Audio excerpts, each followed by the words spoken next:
All right, so I want to talk about Common and Jennifer Hudson. As you may know, they're in a relationship, and I believe they are considering taking it to the next level. I believe I heard that they may be engaged. Let me just double check if I'm right about that.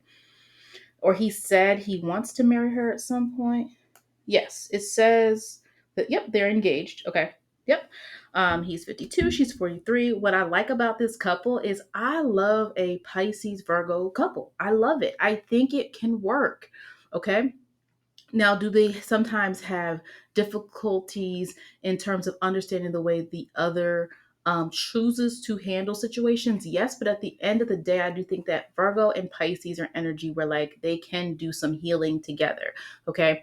Virgo being that earth, that steadiness, that we have to be looking for something concrete. Like we can't just be in the clouds, but Pisces also with that sense of like, let go of the rigidness, Virgo, like let go of overthinking. Let's just feel. It can work.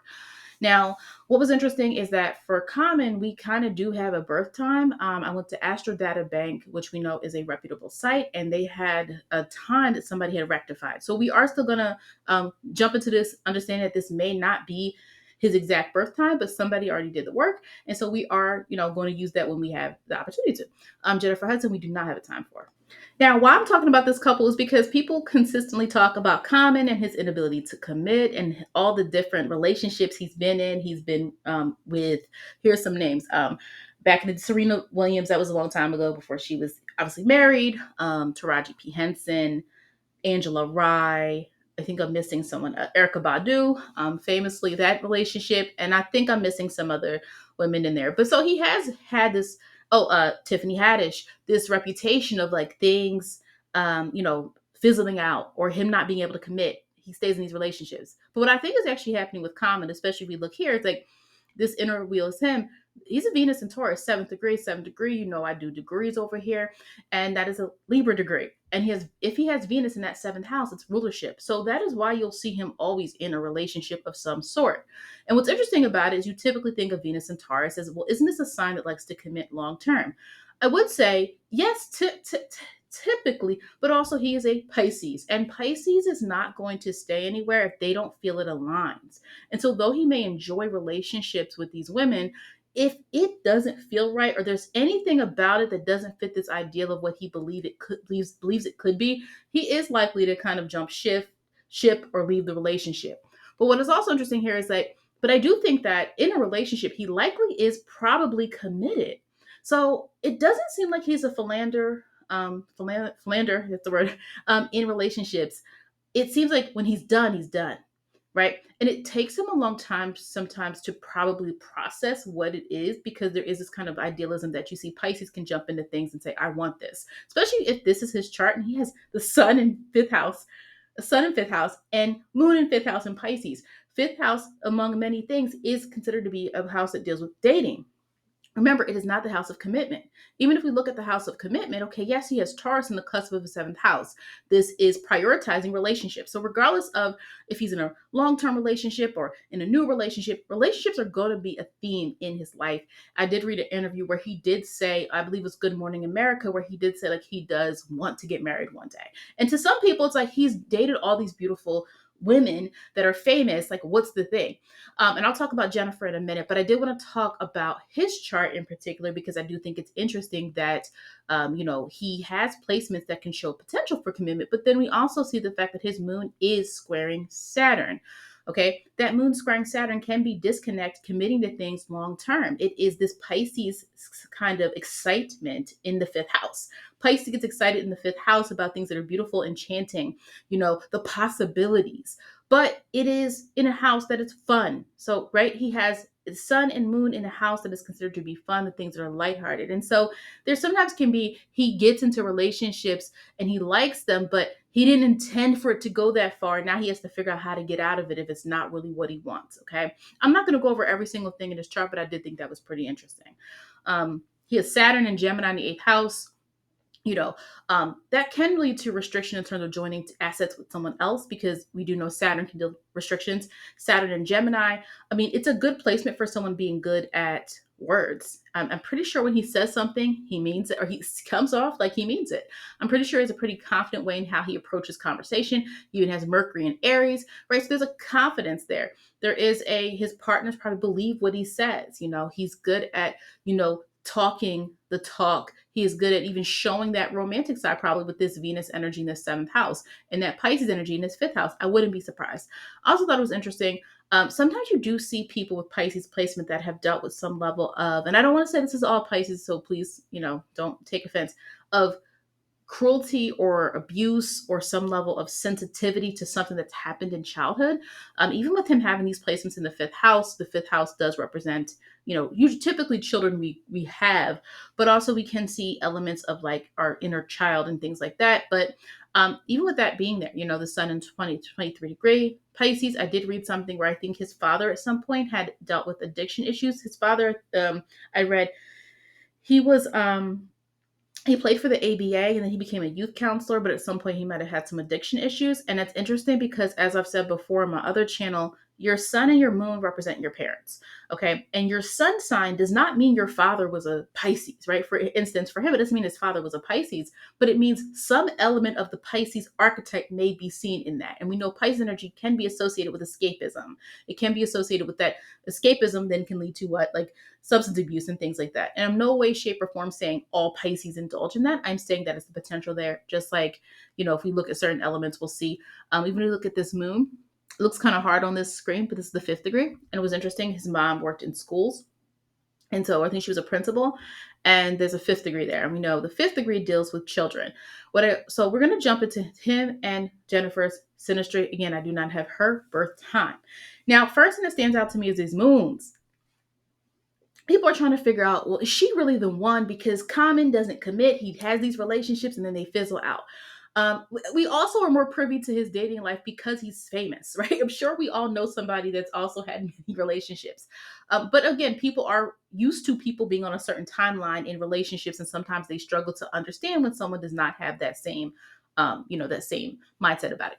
But when I'm looking here, what I like is when I first looked him up and I could not see a birth time, I was like, okay, he's either a moon in Aquarius or moon in Pisces. And if he's a moon in Pisces, that means him and Jennifer have the same moon sign. That is automatically going to be a connection of understanding each other's inner world.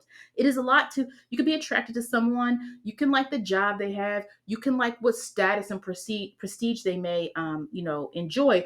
But to have the same moon sign often means there's an understanding of each other's inner world. You understand maybe how someone chooses to respond to situations. So if this is in fact his birth time, regardless of whether we know Jennifer's, it would mean that her moon falls in the same house as his moon, creating already some level of a connection.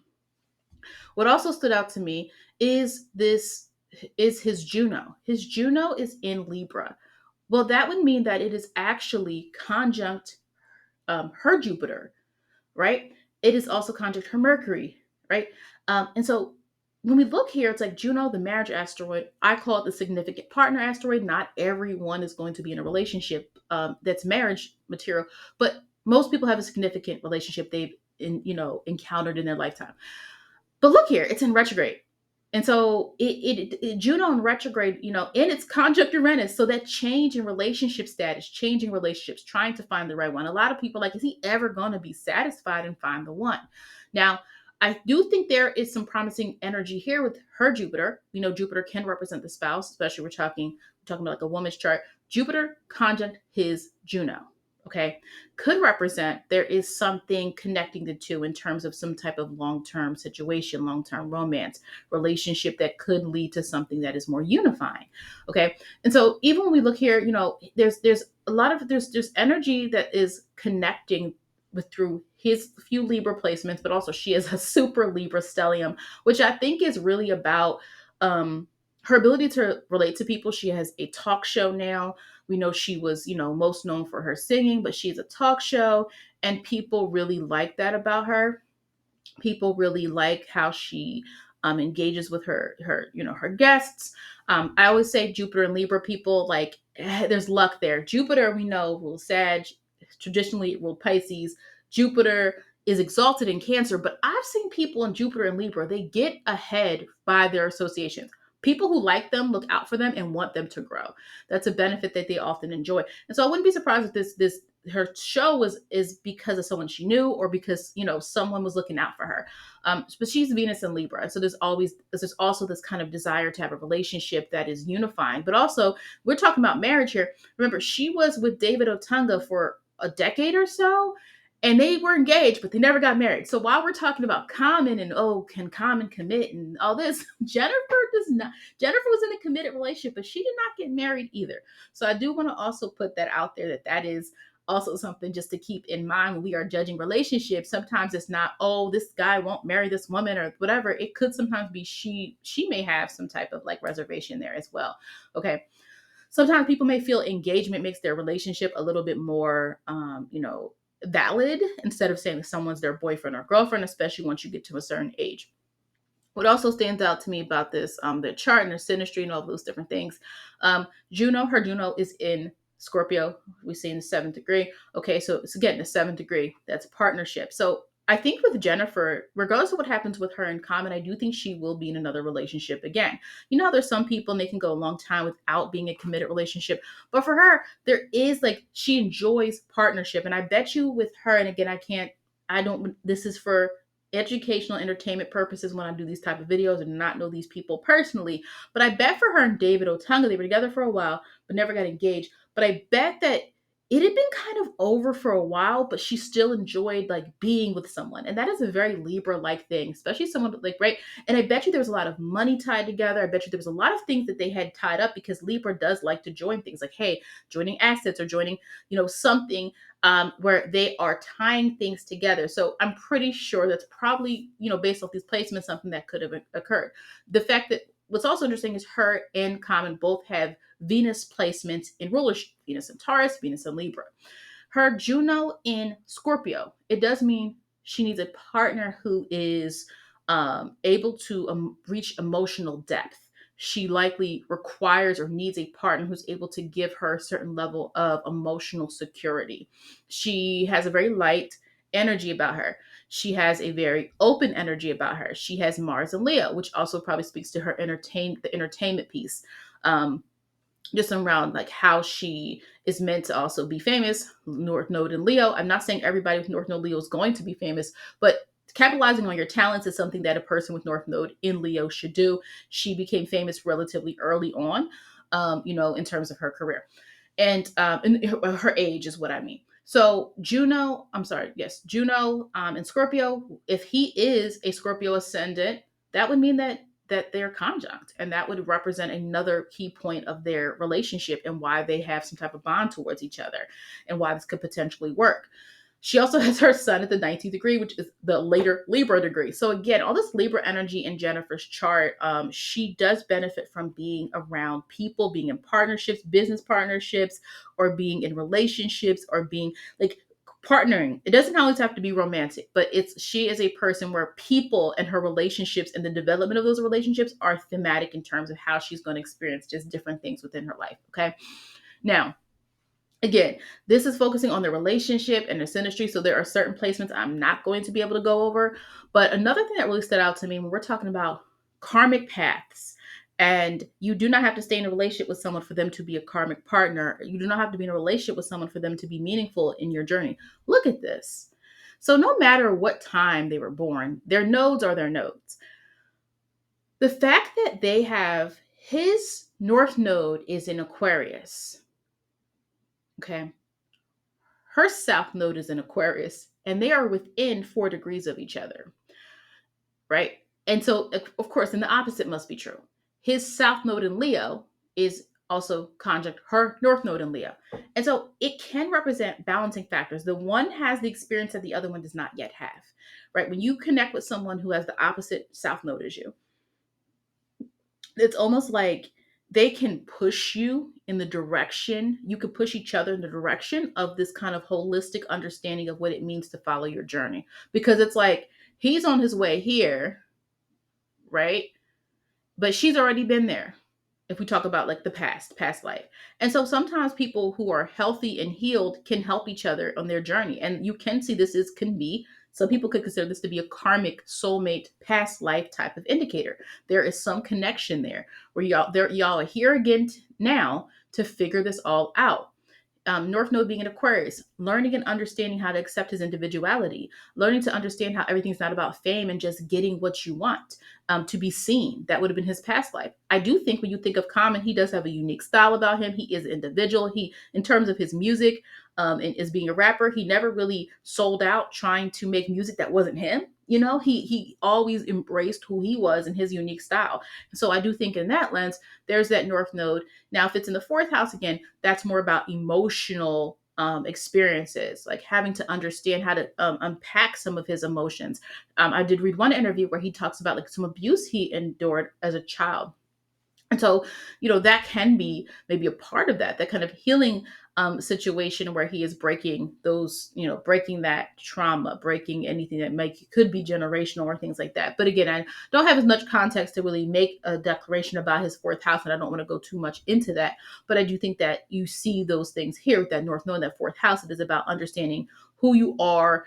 Centrally, he talks about connecting with his daughter because he was in her life, but he was working a lot when she was younger, right? And so really understanding how to break those, how to deal with situations where you're breaking certain trends and certain habits that you have in order to be more fully present emotionally. And that could also be speaking to these relationships that he has.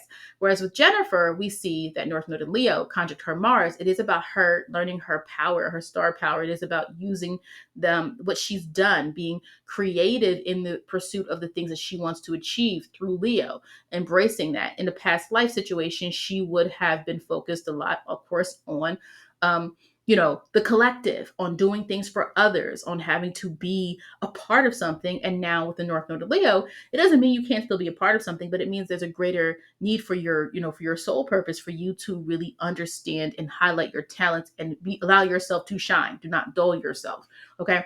So I see a lot of indicators here that this is a close relationship. I do think it's genuine. Does that mean it's going to last forever and ever? Again, I'm not going to do any predictive stuff right now, but I do think there's indicators here that this could be a different type of relationship for Common. I see a lot, when we look at this and we drill it down, we see the moon connection potentially, right? Depending on his birth time. We do see her Juno conjunct his ascendant, if that is his birth time. We do see that the nodes are making a karmic connection. The South Node and North Node are making a connection. We do see that there is his Juno, which is in retrograde. So again, learning those lessons, sometimes having to, again, the 15th degree does deal with Gemini information and energy. He would benefit from understanding his patterns. He would benefit, and she's a Virgo. So he would benefit from a Virgo energy woman or person or even friend helping him examine his patterns, because Pisces energy could be like, this is the going with the flow, this is what life is, this is what life happens, right?